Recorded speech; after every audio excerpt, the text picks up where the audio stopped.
Oui, chaque semaine. J'ai manqué le numéro pour cette semaine, mais chaque semaine, je le cherche et je le trouve toujours intéressant, très bien fait.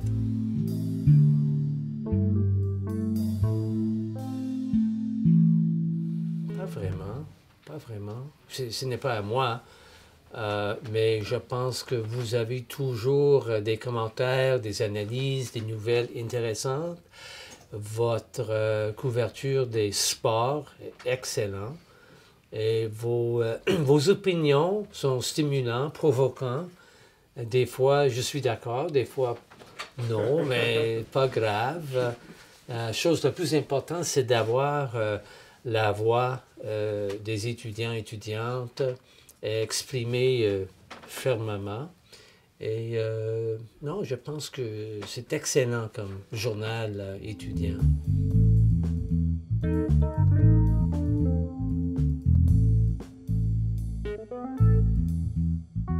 Mais ça ne change pas mon opinion à moi, c'est-à-dire que oui, on a ici à l'Université d'Ottawa une université francophone pour les Franco-Ontariens particulièrement. Depuis le début, en 1848, c'était toujours une institution vouée aux intérêts de la communauté franco-ontarienne. Et maintenant, avec 14 000 étudiants francophones, c'est le regroupement des étudiants francophones à l'extérieur du Québec le plus important au Canada. Alors, nous avons une envergure dans le contexte francophone qui est de plus en plus intéressante d'une façon pan-canadienne. Je dirais que deux choses. Premièrement, on a fait un sondage lorsqu'on a planifié la proposition pour Woodstock dans le sud-ouest. On a fait un sondage pour déterminer quel est le marché pour un tel campus dans le sud-ouest de l'Ontario. On a posé des questions aux francophones dans le centre et sud-ouest de l'Ontario. C'est la population francophone en croissance ici dans cette province. C'est aussi la population francophone avec des besoins qu'on voudrait rencontrer avec le campus dans le sud-ouest. On a posé la question, entre autres, si vous avez le choix, est-ce que vous préfériez d'avoir une université francophone ou une université bilingue? Et la majorité ont exprimé une préférence pour une université bilingue. Alors, c'est juste pour vous dire que la majorité des gens dans le marché, dans le secteur de la province où on trouve les gens qui ont besoin d'une université avec des cours et des programmes en français préféreraient d'avoir une université bilingue. L'autre chose que je dirais, c'est que le gouvernement de l'Ontario a maintenant, il doit faire face à un déficit de quelques 12,5 milliards cette année. Ils ont des problèmes majeurs avec leurs finances. Je serais surpris d'apprendre que le gouvernement actuel serait prêt d'investir le montant nécessaire pour créer une nouvelle institution francophone comme telle. Et ça, c'est totalement à part des commentaires que j'ai exprimés dans le passé, par exemple. Une telle université, s'il commence demain matin, va avoir pas beaucoup de programmes, professeurs, chercheurs d'envergure, aucune réputation. Intéressant, lorsque nous avons participé dans les États généraux concernant toute la question d'une université francophone il y a quelques mois, nous avons constaté que la majorité des gens qui ont exprimé leur appui pour une université francophone étaient plus âgés. Mais les jeunes qui sont affectés par le choix d'une façon concrète, préféreraient d'avoir accès à l'Université d'Ottawa avec une réputation déjà en place, avec des diplômes reconnus, pas seulement ici au Canada, mais à l'extérieur également. Alors, pour les gens plus âgés, possiblement, c'est un point de principe. Mais pour les jeunes, avec un œil pratique sur leur avenir, moins de support pour une nouvelle institution francophone avec aucune réputation, plus de support pour les institutions existantes comme Ottawa, Montréal, Laval, etc. Alors non, je n'ai pas changé mon point de vue là-dessus. Je sais qu'on a un niveau d'intérêt et support pour une université francophone. Je ne suis pas francophone, alors je ne peux pas parler au nom des francophones. Et j'ai beaucoup de respect pour ceux et celles qui sont en faveur d'une institution francophone. Je peux comprendre facilement leur conviction et leur besoin d'avoir un certain niveau de protection pour la langue française. Mais en même temps, je dois vous dire que nous travaillons très fort ici à l'université pour fournir une formation en français de qualité dans tous nos programmes. Nous sommes imparfaits, mais c'est pas mal après tout.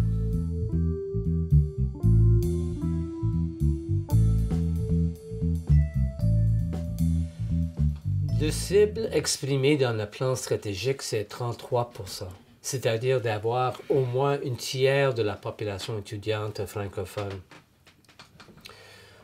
Et nous sommes maintenant presque à 33 %. Par exemple, vous savez, nous avons adopté l'année passée une politique pour l'exonération partielle des droits de scolarité pour les francophones de l'international, pour encourager les francophones d'ailleurs de s'inscrire ici parmi nous. J'étais heureux de voir aussi récemment un changement dans la politique du gouvernement du Québec. Maintenant, les étudiants de la France doivent payer les frais de scolarité pour les Canadiens à l'extérieur du Québec. Leur entente pour avoir des frais de scolarité diminués pour les Français est maintenant terminée. Alors, nous sommes en position de compétitionner avec les universités du Québec pour les étudiants de la France, beaucoup plus que dans le passé. Mais laissez-moi faire un constat sur votre question, parce que lorsque j'étais ici comme étudiant, dans les années 30. Ça, c'est une blague, hein? Come on, guys! C'est une blague. OK, les années 60 et 70. La majorité des étudiants étaient francophones. La majorité. Et c'était merveilleux. Moi, anglophone, j'étais dans une mer de francophones. J'avais l'occasion de parler en français constamment. C'était pour moi une occasion en or d'apprendre la langue de Molière, de travailler, jouer, étudier avec des collègues francophones. Maintenant, on parle d'une population francophone de 33 %. Pourquoi? Rien à voir avec l'Université d'Ottawa. C'est les changements au Québec. Parce qu'à l'époque, les étudiants québécois ont fréquenté l'Université d'Ottawa. Et depuis les années 60, c'est quoi le changement au Québec? On a créé le système universitaire de l'Université du Québec, à Montréal, à Laval, à Trois-Rivières, etc., un peu partout. Et on a, dans les universités du Québec, maintenu le niveau de droit de scolarité à peu près un tiers des nôtres. Alors, pour un étudiant francophone du Québec, le choix, c'est clair, c'est d'étudier chez eux, c'est moins dispendieux. J'ai juste à côté, on a des universités de qualité qui n'existaient pas dans les années 60. Pas surprenant que la population francophone de chez nous a diminué de façon dramatique depuis les années 60 et 70. C'est tout à fait naturel, c'est prévisible. Nous sommes maintenant en compétition avec un plus grand nombre d'institutions québécoises et avec les droits de scolarité beaucoup moins qu'on a ici chez nous.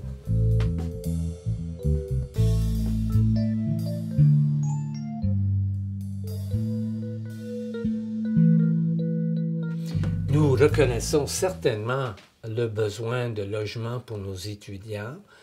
Nous insistons que nos étudiants ont le droit d'habiter le Côte-de-Sable. Ils sont résidents du Canada. Ils ont le droit de trouver le logement n'importe où dans le pays, y compris Côte-de-Sable. J'ai reconnu depuis mon arrivée en poste que nous avons une pénurie de logements en résidence pour nos étudiants et étudiantes. On avait, lors de mon arrivée en poste, 3000 lits à peu près pour une population étudiante de maintenant 43 000. Alors, c'est pas suffisant. Et alors, nous avons travaillé très fort pour augmenter le nombre de lits dans nos résidences et nous espérons, avant la fin de l'année, d'avoir 4 000, c'est-à-dire une augmentation d'un tiers par rapport au nombre auparavant. Nous avons la résidence que nous sommes en train de construire sur la rue Henderson, juste à l'autre côté le centre de recherche avancée avec 172 lits. Nous avons la résidence maintenant sur la rue Rideau, au coin de Friel, avec 400 lits. Et nous sommes en négociation pour un autre édifice avec 400 lits additionnels. Alors, nous allons arriver à peu près 1000 lits de plus par rapport aux chiffres auparavant.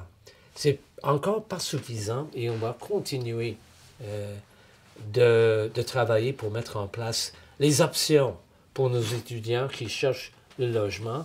Et laissez-moi ajouter quelque chose d'important. Comme vous le savez bien, nous n'avons pas seulement le campus principal ici autour de nous, nous avons aussi le campus Lees, sous-utilisé à ce moment, mais nous avons des plans pour Lees. Le Bureau des gouverneurs a maintenant approuvé en principe un plan maître pour le développement de nos terrains, y compris le terrain à Lees.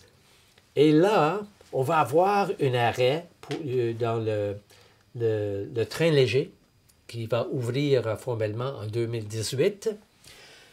Lees sera 3 minutes distance du campus principal où on se trouve maintenant.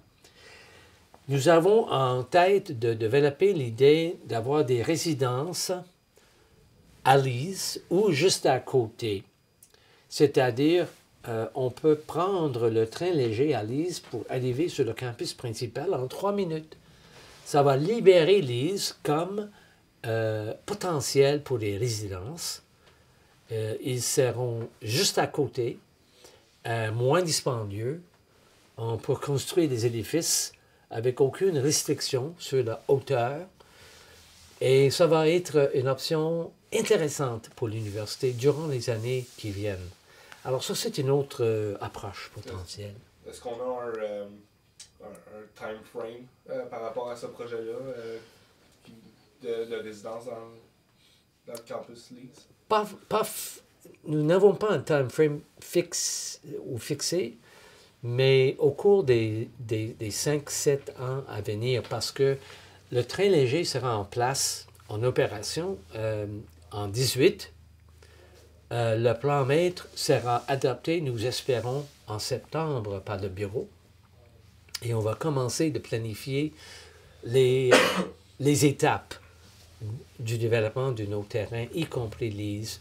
Alors, je dirais que probablement, au cours des 5 à 7 ans qui viennent, on va avoir des nouveaux édifices sur le site Lees.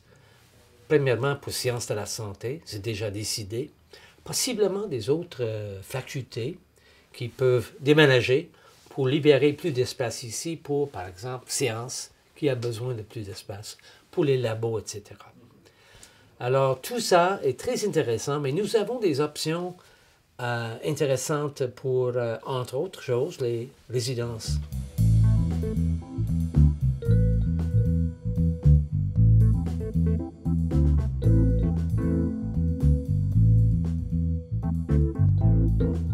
Mais le directeur de logement, Michel Guibault, et ses collègues ont déjà commencé d'enquêter là-dessus pour déterminer quels sont les faits.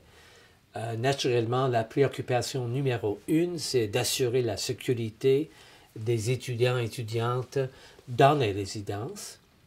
Pas certain que Michel a terminé ou est arrivé à une conclusion, mais l'enquête continue. Naturellement, la police ont leur propre enquête parce que comme vous avez mentionné, on a des accusations criminelles contre cet individu. Mais chose certaine, il faut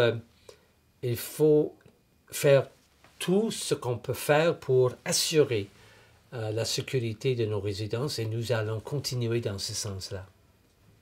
Donc, pas de mesures, il n'y aura pas de mesures qui vont être implantées immédiatement. Mais nous avons rappelé des résidences de l'importance de fermer les portes à clé. Nous avons rappelé à tout le monde d'être prudent lorsque les résidents invitent quelqu'un de l'extérieur de se joindre à eux. Alors, juste les choses de sens commun, mais il faut continuer d'être vigilant pour assurer que les gens qui sont admis dans les édifices sont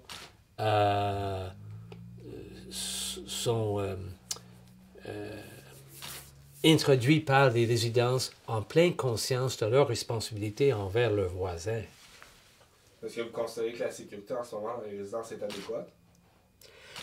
Je pense que oui, mais il faut toujours, comme j'ai déjà dit, il faut toujours être vigilant. Et possiblement, on a des leçons à tirer de cette expérience. C'est pour ça qu'on est en train d'enquêter. Et nous sommes en communication aussi avec l'Association des étudiants en résidence pour déterminer s'ils ont des suggestions ou des commentaires à faire pour qu'on peut arriver à notre objectif partagé.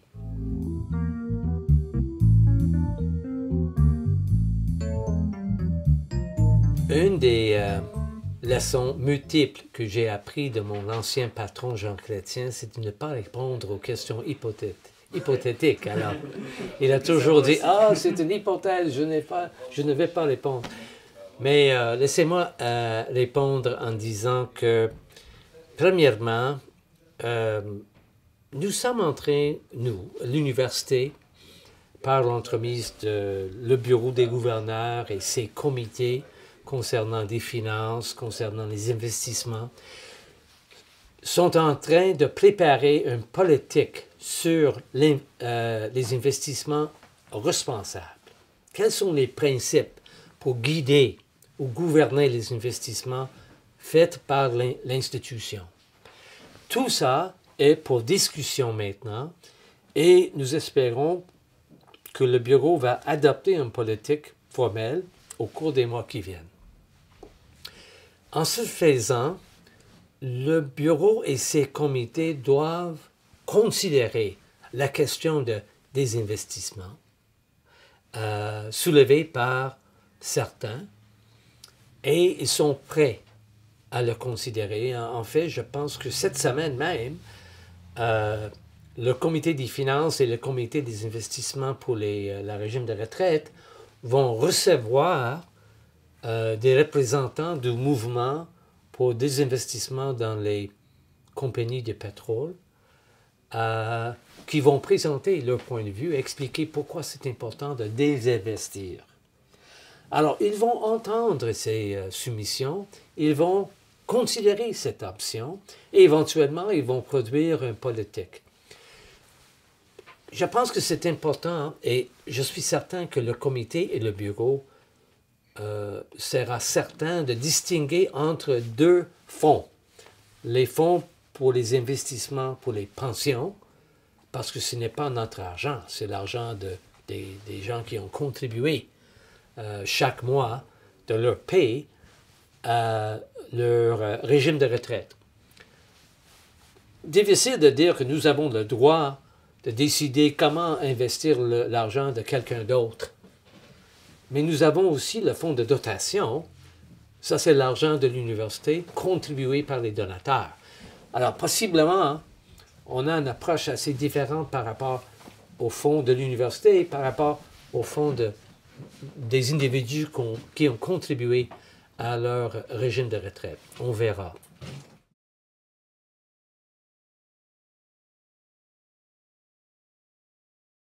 Mais nous avons déjà sur le site web la politique actuelle de l'université. Nous suivons le protocole des Nations Unies pour les investissements éthiques. La politique est sur le site web. Alors, rien n'est caché. Je pense que les détails de nos investissements sont aussi sur le site web. Des fois, on a des investissements dans les fonds mutuels où c'est difficile de dire exactement quelles actions sont à l'intérieur de chaque fonds mutuel. Mais à part de ça, toute cette information est accessible publiquement, rien caché. La question, c'est est-ce qu'il faut avoir une politique concernant les investissements nouveaux? Et c'est ça la question devant le comité des finances, comité des investissements pour le régime de retraite et éventuellement le bureau.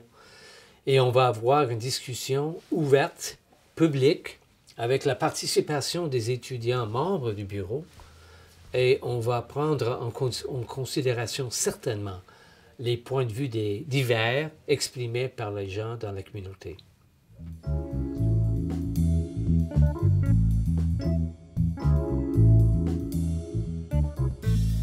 Ce que nous voudrions, c'est avoir une université avec un environnement de respect, sécuritaire, mais aussi respectueux.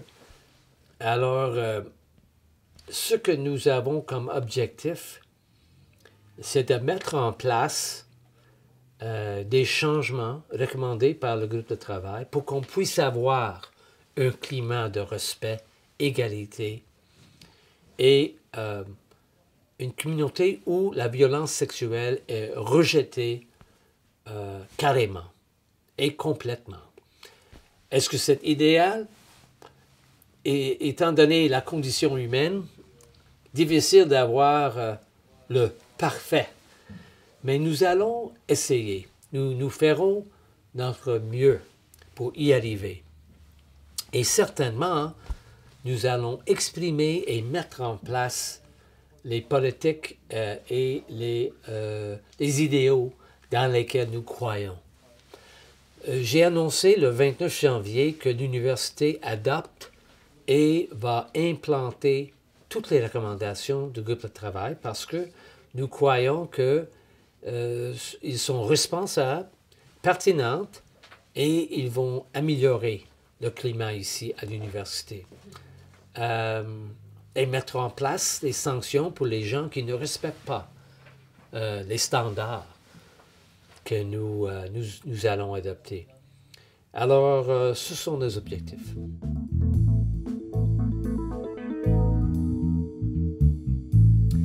Pas certain, mais je peux vous dire de mon expérience personnelle que l'année passée, j'ai rencontré à plusieurs reprises un étudiant avec des besoins spéciaux, handicapé, dans une chaise roulante. Il a présenté ses plaintes concernant les accommodements et l'accessibilité.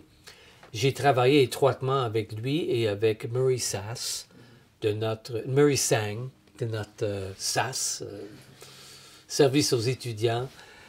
Et nous avons trouvé les solutions en partenariat avec la faculté, le doyen et les professeurs. Alors, possiblement, on n'a pas en place des politiques. Je ne suis pas tout à fait connaissant des détails là-dessus, mais je peux vous dire que, première chose, on a besoin de plus de l'accessibilité, clairement.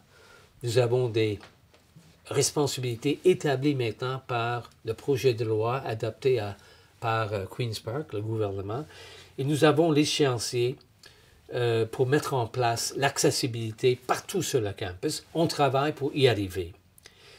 Deuxième chose, pour les accommodements, c'est toujours un processus en évolution. Hein. On rencontre chaque année, chaque semestre, des besoins auxquels il faut répondre et on est en train de changer les choses pour être certain que nos étudiants peuvent réussir dans leurs études, nonobstant les difficultés qu'ils ont. Et encore une fois, de mon expérience personnelle, nous sommes disponibles, le recteur et M. Seng et toute la gang, pour faire face aux difficultés et aux plaintes présentées par nos étudiants et étudiantes et trouver des solutions. Excellent. Merci beaucoup. Est-ce que vous avez un dernier message aux étudiants, à nous autres? Pas du tout, sauf que merci pour votre travail. Plaisir de lire votre journal. Et je vous souhaite de bonne chance pour la fin de l'année. Difficile à croire. Déjà, on arrive au mois de mars, la semaine prochaine. L'année scolaire a disparu. C'est extraordinaire. Hein? Cool. Merci. Merci à vous.